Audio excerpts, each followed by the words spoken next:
it is time for chapter 2, recap. Just like chapter 1, there are 5 sections to this chapter: the mortudel mystery, the isle, the south sands, the forest, and the sea. Let's get into it.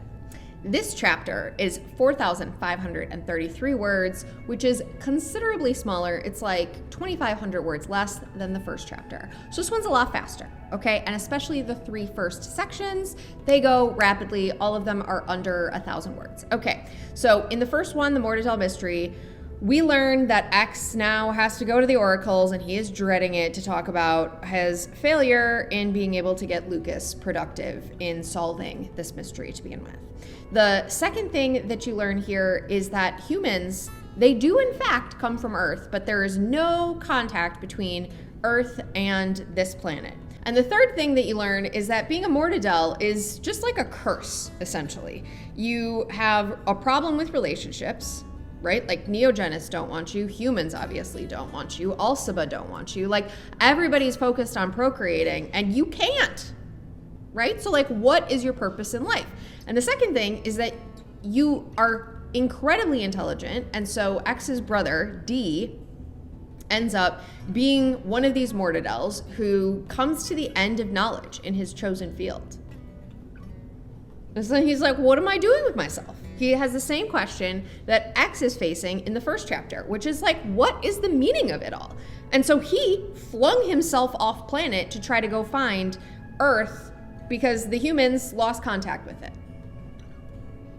And if you really think about this idea of like, what is the future of humanity, that is another potential avenue towards solving this whole crisis of the humans are dying off.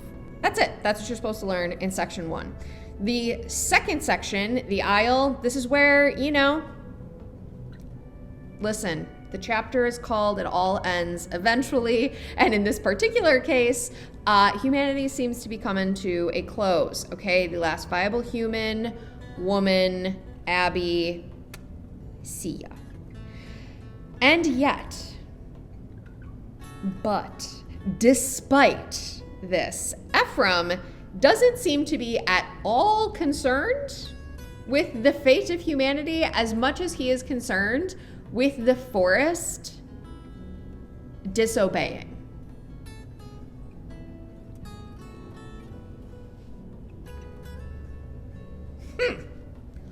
Curious, don't you think? It begs the question for this particular section in the context of a chapter that talks about it all ends eventually. What is ending here? Is it humanity? Or could it be just the humans' reign? Okay.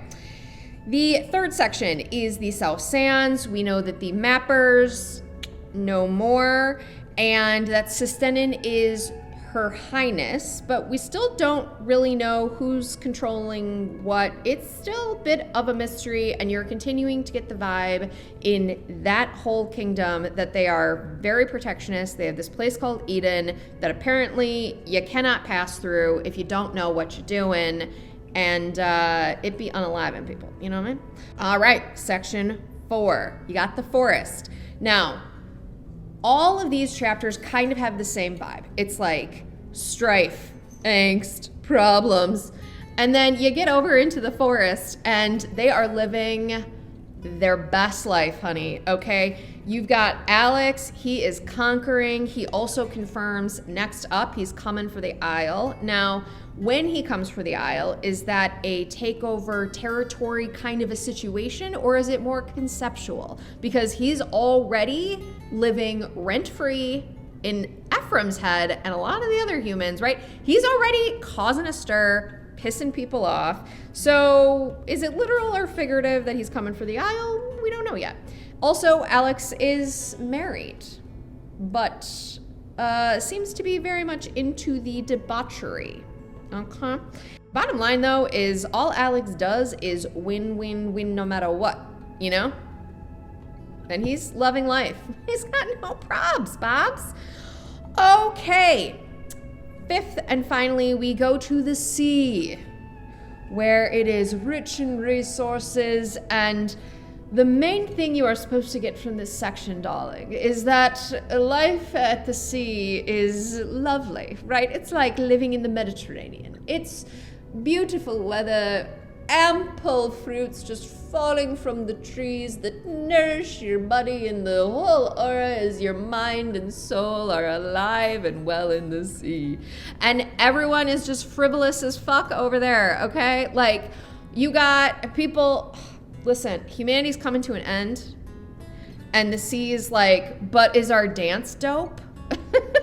So that's your main point, okay? And yes, Bradford also meets his maker at the very, very end. It's not a main point, but a sub point here is that they imported Leonardo from the forest. The reason that this is interesting is that you really have not heard or seen people move from kingdom to kingdom yet.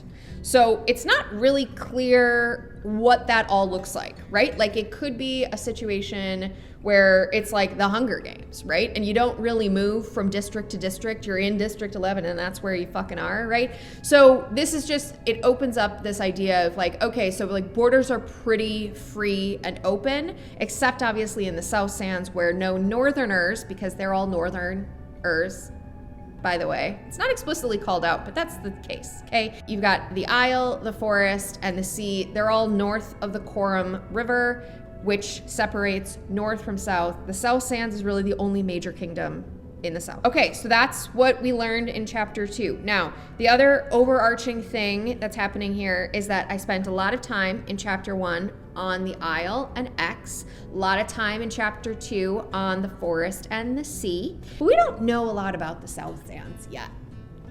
But fear not, there's a chapter 3 after a chapter 2, and chapter 3 is a big South Sands chapter. You're gonna learn a lot about Sustenin and the whole crew down there.